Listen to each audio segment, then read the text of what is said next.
Hey guys, welcome back. This is Kailash and welcome to the my new series. So guys, जैसे कि आपको पता है हमारा नया सीरीज चल रहा है computerised system validation. Computerise system validation क्या होता है हमने लास्ट वीडियो में देखा। इस वीडियो में हम देखने वाले हैं कंप्यूटराइज सिस्टम वैलिडेशन के कितने पार्ट्स होते हैं, कौन कौन सा स्टेप होता है, कौन कौन से डॉक्यूमेंट्स इसमें बनाए जाते हैं, शुरुआत में क्या होता है, एंडिंग में क्या होता है, सारा जो फ्लो है आज हमको पता चलेगा। आने वाले वीडियो में हम बात करेंगे, हर एक टॉपिक पे एक वीडियो बनाया जाएगा। कंप्यूटराइज सिस्टम वैलिडेशन क्या होता है ये हमने पिछले वीडियो में देखा। इस वीडियो में हम देखने जा रहे हैं कंप्यूटराइज सिस्टम वैलिडेशन का फ्लो, कहां से स्टार्ट होता है और कहां पे एंड होता है।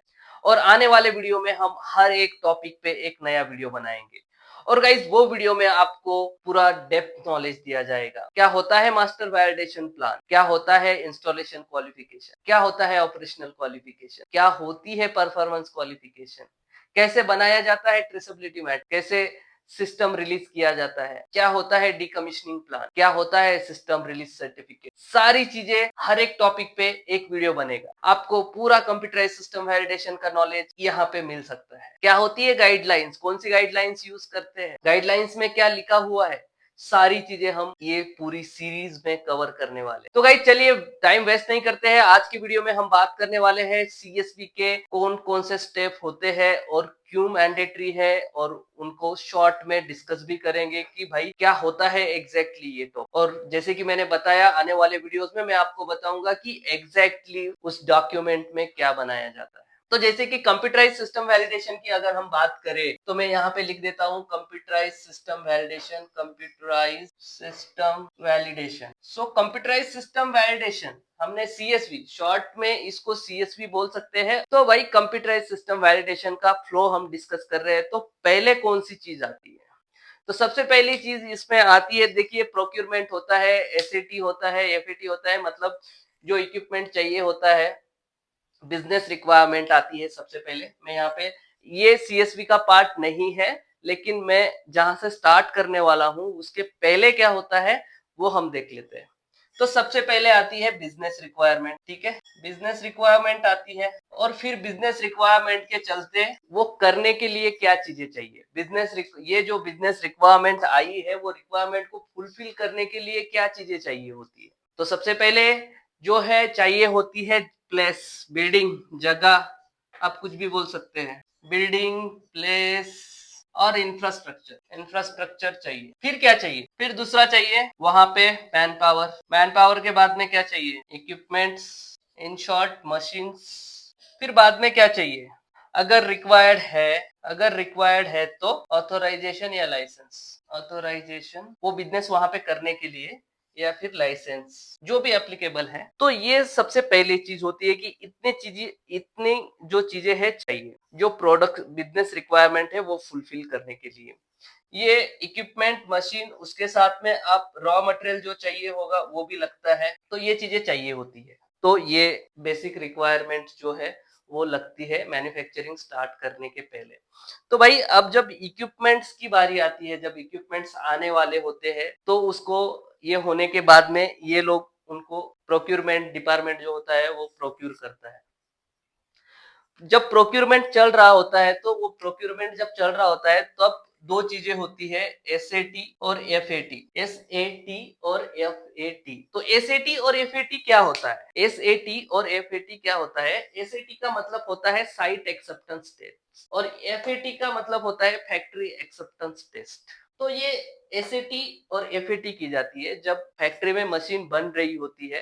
तो एफएटी की जाती है, वहां पे जाके चेक किया जाता है कि जो भी हमने डिजाइन दिया है उसके हिसाब से वो मशीन बन रही है या नहीं बन, वही मटेरियल यूज हो रहा है नहीं हो रहा है, डिजाइन जैसे दिया था वही पीएनआईडी उसमें उसी हिसाब से बन रहा है नहीं बन रहा है, क्या सारी चीजें जो, क्योंकि वो पार्शियली बनी हुई होती है, और मतलब एक्चुअल फिजिकल लोकेशन में उसको लगाने के लिए जो यूटिलिटीज चाहिए वो यूटिलिटीज वहां पे अरेंज की होती है, वेल सेट नहीं होती है यूटिलिटीज वहां पे। तो वहां पे सिर्फ ट्रायल करते हैं कि भाई वो सही से रन कर रही है या नहीं कर रही है, सारी चीजें यहाँ पे चेक की जाती है एफएटी में। तो भाई, इसके एफएटी के बाद में होता है एसएटी, और एसएटी में साइट एक्सेप्टेंस टेस्ट होती है। तो भाई, साइट एक्सेप्टेंस टेस्ट जो होती है वो टेस्ट हमारी जो रिक्वायरमेंट थी, हमारे साइट पे जहाँ पे वो मशीन लगने वाली है, सारी रिक्वायरमेंट फुलफिल हो रही है या नहीं हो रही है, वो चेक करते हैं एसएटी में। तो मतलब उसको डिजाइन चला गया, ठीक है, बनाने के लिए, और डिजाइन जाने के बाद में मशीन बन गई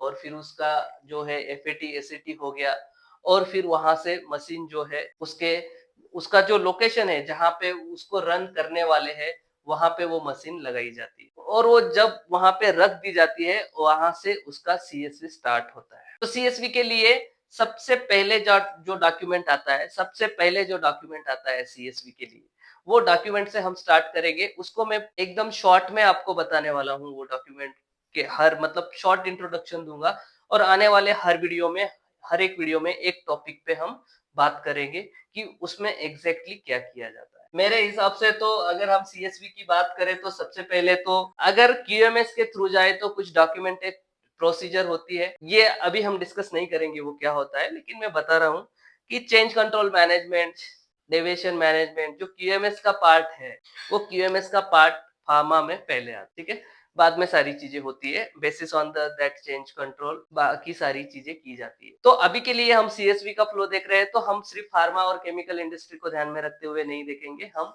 जनरल टर्म्स में देख रहे हैं कि क्या है। तो गाइस सबसे पहला डॉक्यूमेंट आता है वीएमपी। तो वीएमपी क्या होता है गाइस, चलो देखते हैं। सबसे पहला डॉक्यूमेंट आता है VMP. It is nothing but very important document in the computerized system validation process is validation master plan. तो क्या होता है validation master plan?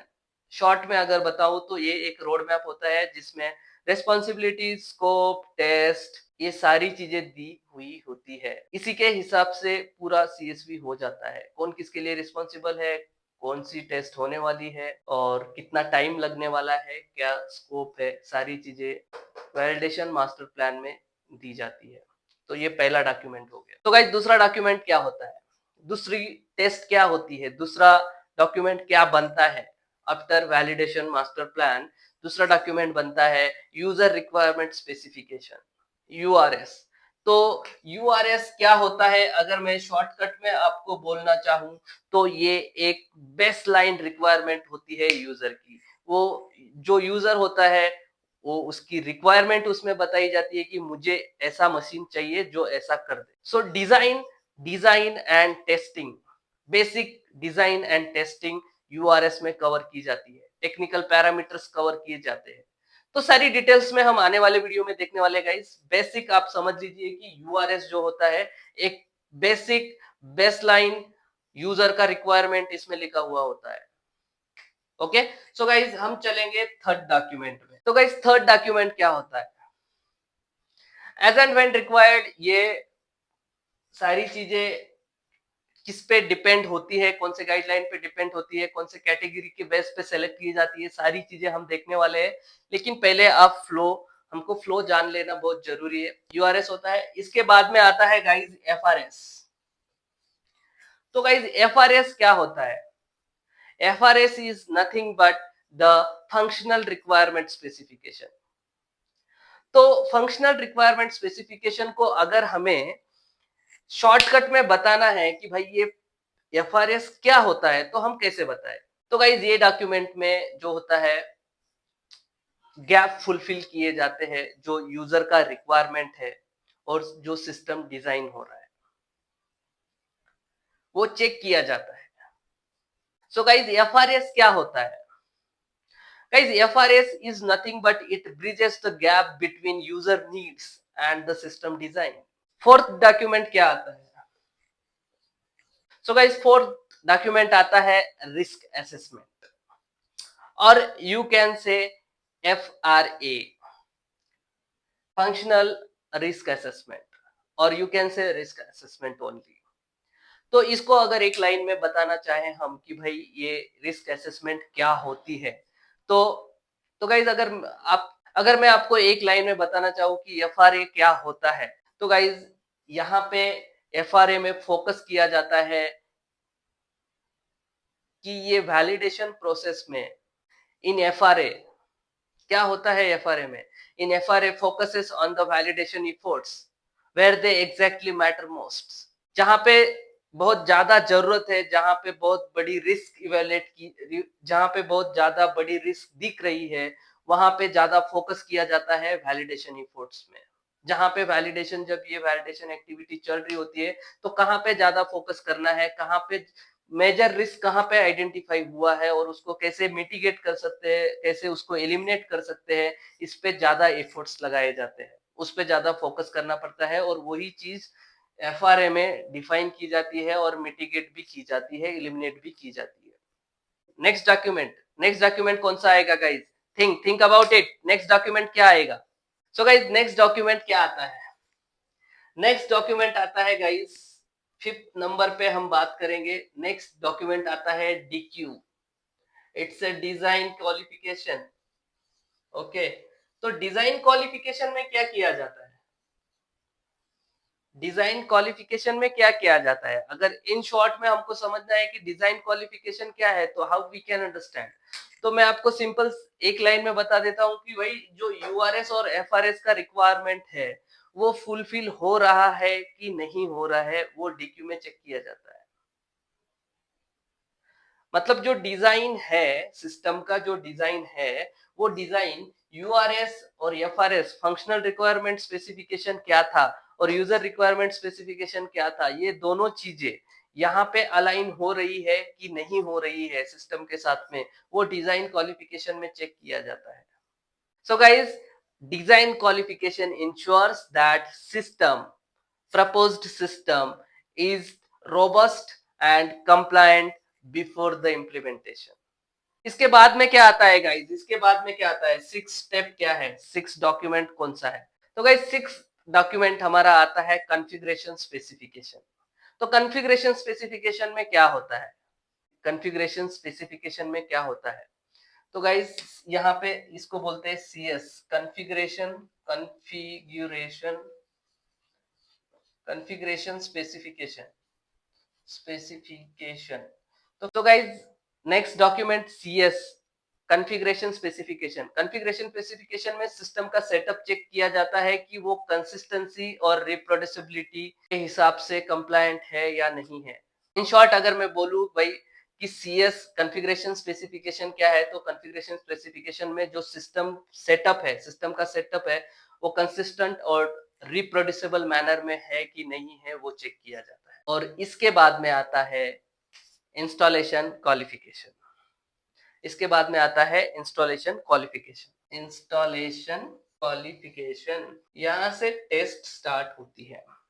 Guys installation qualification में इंश्योर किया जाता है कि हार्डवेयर हो गया, सॉफ्टवेयर हो गया, हार्डवेयर हो गया, सॉफ्टवेयर हो गया, एप्लीकेशन हो गई, कंपोनेंट्स हो गए, कुछ मेजर कंपोनेंट्स एंड पेरिफेरल्स, ये सारी चीजें प्रॉपर तरीके से इंस्टॉल हो गई है या नहीं हुई है, ये इंश्योर किया जाता है इंस्टॉलेशन क्वालिफिकेशन में। नेक्स्ट, तो गाइज नेक्स्ट आता है ऑपरेशनल क्वालिफिकेशन। ऑपरेशनल क्वालिफिकेशन, तो गाइज ऑपरेशनल क्वालिफिकेशन में क्या होता है? ऑपरेशनल क्वालिफिकेशन में जो सिस्टम होता है उसको टेस्ट किया जाता है एक कंट्रोल कंडीशन में और चेक किया जाता है कि जो इंटेंडेड पर्पस है इस सिस्टम का, उसके हिसाब से सिस्टम रन हो रहा है या नहीं हो रहा है। इसमें गाइज कोर फंक्शनैलिटी जो होती है वो चेक की जाती है, एरर हैंडलिंग्स भी चेक किया जाता है। इसमें अगर कुछ एरर आ रही है तो उसको कैसे हैंडल किया जा सकता है या कैसे करना है, ये सारी चीजें भी ऑपरेशनल क्वालिफिकेशन में चेक की जाती है। और सारी कंप्लायंस रिलेटेड जो भी फीचर्स उस सिस्टम में अवेलेबल है, कंप्लायंस रिलेटेड जो भी फीचर्स उस सिस्टम में अवेलेबल है, वो सारी चीजें ऑपरेशनल क्वालिफिकेशन में चेक की जाती है। नेक्स्ट, डोंट माइंड बट ये सारी चीजें इन डेप्थ में हम आने वाले वीडियोस में देखने वाले हैं। सो आप जस्ट ये वीडियो ही इसके लिए बना है कि हम सिर्फ फ्लो जानना चाहते हैं कि सीएसवी में क्या फ्लो होता है, कैसे होता है, ठीक है। तो नेक्स्ट जो अभी हो गया है हमारा ऑपरेशनल क्वालिफिकेशन, तो ऑपरेशनल क्वालिफिकेशन के बाद में क्या है? हमारे 8 डॉक्यूमेंट्स हो गए हैं और नाइन्थ क्या आएगा? जैसे कि मैंने आपको बताया था, it is an documented procedure, CSV is an documented procedure. तो ये सारे डॉक्यूमेंट्स बनने वाले हैं यहाँ पे। तो अभी 9th नंबर पे हमारा आएगा performance qualification. Okay, it is performance qualification, performance qualification. तो गाइस क्या होता है परफॉर्मेंस क्वालिफिकेशन? परफॉर्मेंस क्वालिफिकेशन कैसे किया जाता है? तो गाइस परफॉर्मेंस क्वालिफिकेशन में रियल ऑपरेशनल इन्वायरमेंट जो होती है उसमें सिस्टम को रन किया जाता है और उससे सिस्टम का परफॉर्मेंस चेक किया जाता है और वहां पे रियल जो रियल ऑपरेशनल इन्वायरमेंट होती है, रियल ऑपरेशनल इन्वायरमेंटल कंडीशन होती है, उस कंडीशन में सिस्टम को रन किया जाता है और वहां पे सिस्टम का परफॉर्मेंस चेक किया जाता है परफॉर्मेंस क्वालिफिकेशन में। इसी के साथ में गाइस अगर हम बात करें तो एक्चुअल फ्लो और डेटा, मतलब जो डेटा चाहिए, जो टेम्परेचर चाहिए, जो प्रेशर चाहिए, सारी चीजें जो क्रिटिकल पैरामीटर्स उसके साथ में लगने वाले हैं वो भी वेरीफाई किए जाते हैं परफॉर्मेंस क्वालिफिकेशन में। सपोज एक बैच चलानी है जहां पे 80 डिग्री सेल्सियस पे केमिकल मिक्सिंग करनी है तो रिएक्टर में 80 डिग्री टेम्परेचर अचीव किया जाता है and it might be possible कि उसी के साथ में ट्रायल भी स्टार्ट कर दिया जाए या फिर ट्रायल बैच जो होती है एक जो डमी प्रोडक्ट वहां पे डाल के 80 डिग्री सेल्सियस टेम्परेचर लाके उसको उतने टाइम टेम्परेचर वहां पे कंसिस्टेंटली 80 डिग्री मेंटेन हो रहा है या नहीं हो रहा है ये भी यहाँ पे चेक कर सकते हैं परफॉर्मेंस क्वालिफिकेशन में। गाइस परफॉर्मेंस क्वालिफिकेशन में डेमोन्स्ट्रेशन किया जाता है कि जो सिस्टम का रिक्वायरमेंट था, जो सिस्टम की ऑपरेशनल रिक्वायरमेंट थी वो कंसिस्टेंटली फुलफिल हो रही है या नहीं हो रही है, ये परफॉर्मेंस क्वालिफिकेशन में चेक किया जाता है। चलिए बढ़ते हैं अगले डॉक्यूमेंट की तरफ। अगला स्टेप क्या होना चाहिए? सो गाइज नेक्स्ट डॉक्यूमेंट है हमारा ट्रेसेबिलिटी मैट्रिक्स। तो ट्रेसेबिलिटी मैट्रिक्स क्या होता है? गाइज ट्रेसेबिलिटी मैट्रिक्स में एविडेंस दिए जाते हैं कि जो भी टेस्ट करनी थी वो सारी टेस्ट परफॉर्म की गई है, टेस्टेड है and it is as per the requirement. वो सारी जो रिक्वायरमेंट की स्पेसिफिकेशन थी उसके हिसाब से मीट कर रही है, उसके हिसाब से ही सारी टेस्ट के रिजल्ट आए हैं। ये ट्रेसेबिलिटी मैट्रिक्स में मेंशन करना पड़ता है या फिर ट्रेसेबिलिटी मैट्रिक्स में ये सारे एविडेंस देने पड़ते हैं। Next document, now next document is VSR, that is validation summary report. VSR, it is validation summary report, validation summary report। तो क्या होता है validation summary report? Validation summary report होता है गाइस ये फाइनल अप्रूवल डॉक्यूमेंट होता है जो कंफर्म करता है कि सिस्टम वैलिडेट हो चुकी है। एंड देन अगेन फाइनली एक डॉक्यूमेंट बनाया जाता है जिसका आप बेसब्री से इंतजार कर रहे हो एंड दैट इज गाइस जिसके लिए आप वेट कर रहे हो final document SRC, system release certificate. तो क्या होती है सिस्टम रिलीज सर्टिफिकेट? आपको पता चल गया होगा, फिर भी मैं आपको बता देता हूं क्या होती है सिस्टम रिलीज सर्टिफिकेट। यहाँ पे हम लिख देते हैं 11 number system SRC, system release certificate. तो क्या होती है सिस्टम रिलीज सर्टिफिकेट? तो गाइज सिस्टम रिलीज सर्टिफिकेट जो यूजर होते हैं वो यूजर को कंफर्म करती है सिस्टम यूज करने के लिए। क्वालिफिकेशन फेज से सिस्टम लाइव फेज में आता है डायरेक्टली यूज करने के लिए after releasing of this certificate. जब SRC रिलीज हो जाता है तो SRC रिलीज होने के बाद में यूजर डायरेक्टली सिस्टम को लाइव इन्वायरमेंट में उसके लाइव प्रोडक्शन के लिए डायरेक्ट सिस्टम यूज कर सकता है।